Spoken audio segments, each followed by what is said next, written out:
So the University of the Free State has adopted a vaccine mandate to be implemented in February next year. UFS says it's consulted widely before adopting a mandatory vaccination policy.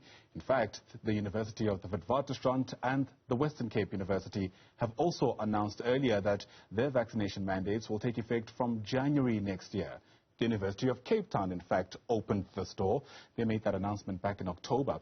And it all follows a declaration by 26 member vice-chancellors bodies from University South Africa, I beg your pardon. So, for perspective on how we should respond to this, let's bring in our guest. CEO of University South Africa is Ahmed Bawa, who joins us now via our video link. We're also speaking to the spokesperson of the South African Union of Students. That's Asive Dlanjwa. To both our guests, thanks very much indeed for your time, and it's lovely to have you on the program.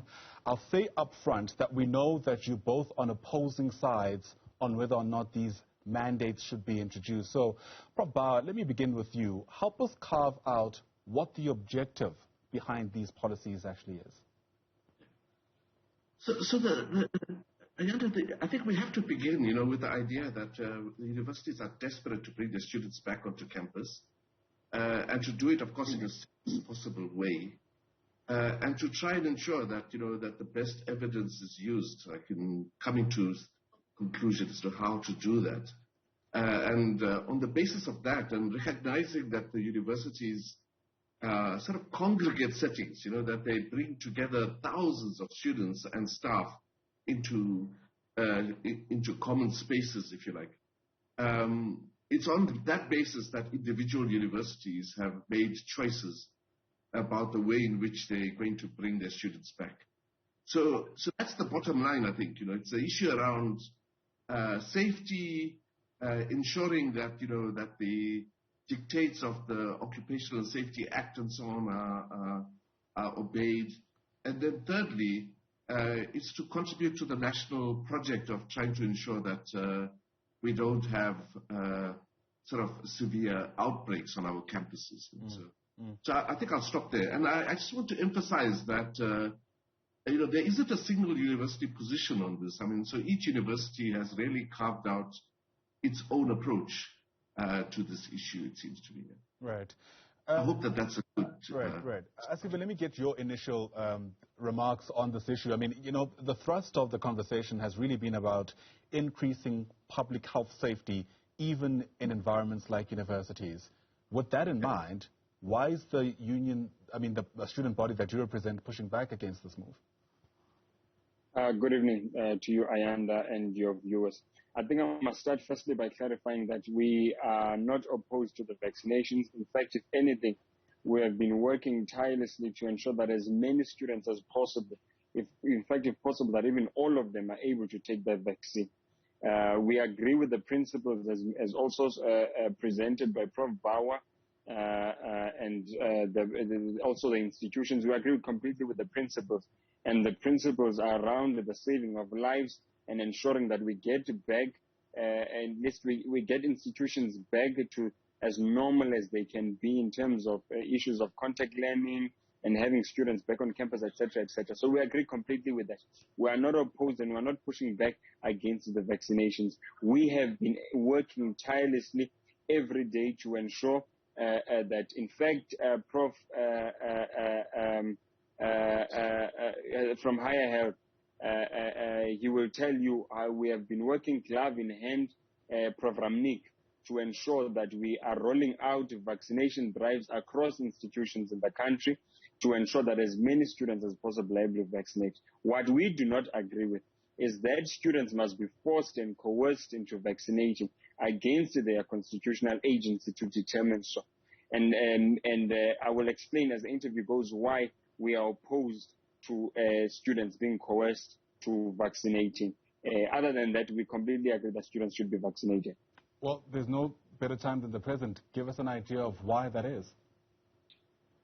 You see, the reason, Ayanda, number one, is that we believe that there is sufficient evidence for us to make a case as to why people should vaccinate. And because there is sufficient evidence, there is no need to coerce people above and beyond the evidence that has been provided. Number two, institutions of higher learning are spaces of debate, they are spaces of intellectual engagement, and there are spaces of science. And therefore, science and intellectual debate and persuasion should be used to persuade students to vaccinate. In fact, what we have seen is that the minute you introduced the coercion tactics and these draconian measures as done by some of these institutions, the only thing it does is that it... Oh, apologies for that. It looks like we've lost our connection. Repulsive stars. So we are of the view that by doing this, you are going to grow the reluctancy that students already have towards the vaccine. And hence we are then saying that do not force students to vaccinate. Persuade them using science and using facts, and persuade them intellectually, because they're intellectual and those are spaces of intellectual debate. There is no need for you to persuade them. So I think inherently those are some of the reasons why we cannot accept that an institution of higher learning students should be forced to take something that science has thoroughly proven to be effective. I guess the presumption here is that intellectuals will always follow logic, and dare I say, that doesn't always happen. But Prof. Bawa, let me get your response to that. I mean, to Asive's point, universities by their nature are spaces of robust debate that, are founded in evidence, in persuasion, in intellectualism. It almost feels that this kind of mandatory mandate is against that culture at the very least. So I think the starting point again has to be that universities, I agree with Asive, that actually universities are spaces for debate and, and the kind of, and the use of argument and so on. So we agree on that. The really critical issue, of course, it seems to me, is that at least at the moment, something like 25% of 18 to 35-year-olds are vaccinated. So we are not talking here about a fringe group who are not vaccinated. We are talking about a very significant number of young people who will be coming to universities who have not been vaccinated. So the question really that is there for the universities is to try and understand how to kind of really shift that agenda in a way that kind of really does make those campuses safe. Now, I think we should all agree, right, that there will be people, irrespective of where you are in the world, there will be people who will not be shifted on this debate, right? There will be people who say, I am not taking the vaccine. You can do whatever you want, but I'm not taking the vaccine. So that's one group of people. But there's another group of people who are really kind of, feel that they don't need the vaccine is not important to them, and so on. And the idea of the mandate in their case, for those universities that are using the mandate, for them, this will be an opportunity to make that shift, if you like, right? So I think we have to emphasize that the issue around the use of vaccines is not simply about protecting the individual. So this is not just about the individual. It's about the congregate setting, right? And, and the tragedy of COVID-19 is that it will be people who, who are older, I should say, people who have comorbidities. It will be those people who will be most affected if you have students and staff at universities who are not, vaccinating. So it is about. It's not simply about the individual right. It's about the right of the common good. It's the common good, if you like, that has to trump the individual right in this case. Now, of course, we do that all the time in society. I mean, no, we're not allowed to drive on the right-hand side of the road. You'll go to jail if you drive on the right-hand side of the road. You can't just pull out a gun and shoot somebody because you dislike them. That might be, you might consider that to be your individual right. But actually, it's not permitted by our society. So, in fact, there are a whole range of individual rights, which are trumped by the rights of the common good. We would love to drive at 150 kilometers. Well, I don't think I would like to, but there will be individuals who would love to drive at 150 kilometers per hour on the road, and that's stopped by our laws, and the reason is clear. The reason is that that's a danger to the common good, a danger to the public well-being. Got you. Asive, let me ask you this question. I'm always a fan of nuance, so I get why you wanted to distinguish the difference between supporting vaccinations generally, but pushing back against making them mandatory. The context, however, we're working with is that it appears the empirical evidence around the effectiveness of vaccines, along with several other arguments, are not pushing people to go forward and have the vaccine. So what's your response to people who are saying that all SAWS is doing really is splitting hairs, when effectively even the student body itself, through your own admission, wants to see more people getting vaccinated? This is just one of the ways of getting that done.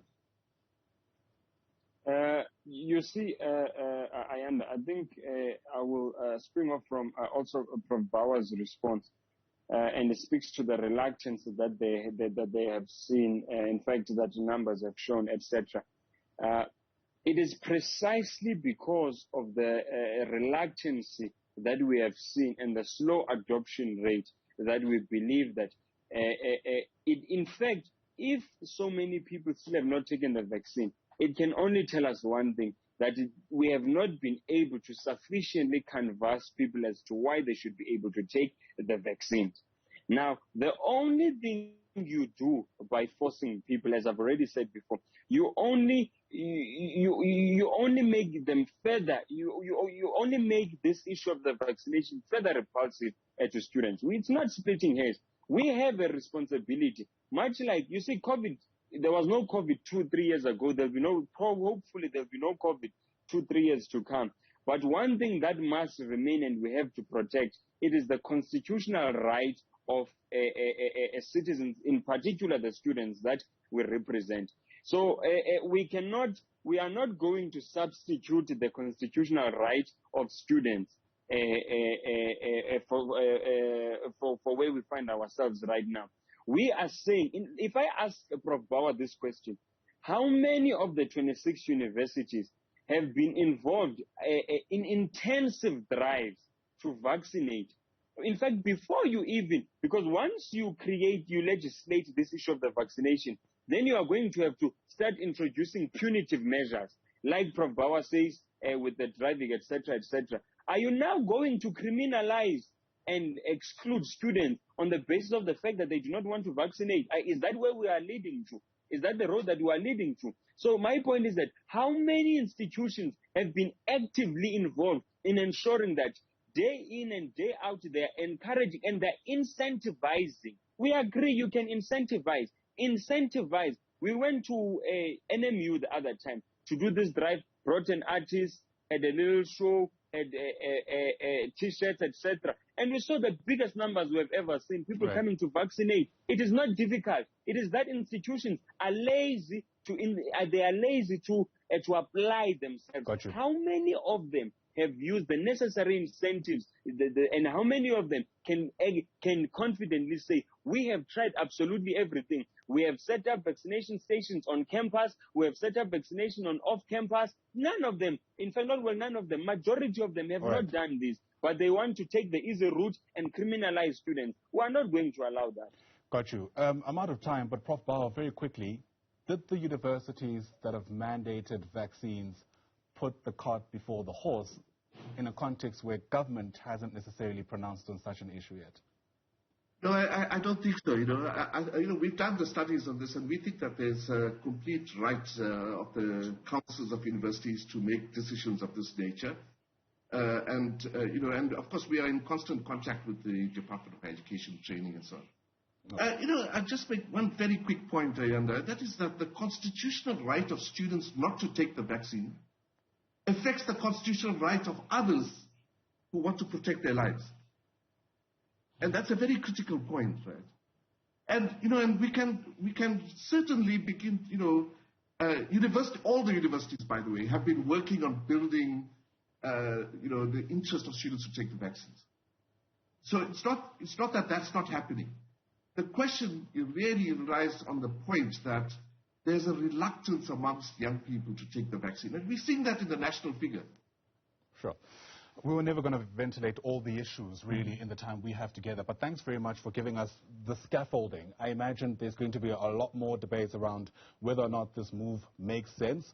One thing is for sure. Universities have always in the past been trailblazers, sometimes the leaders of society about where we need to go. So I guess may the best argument win in that space, considering the legacies that universities have in a country like ours.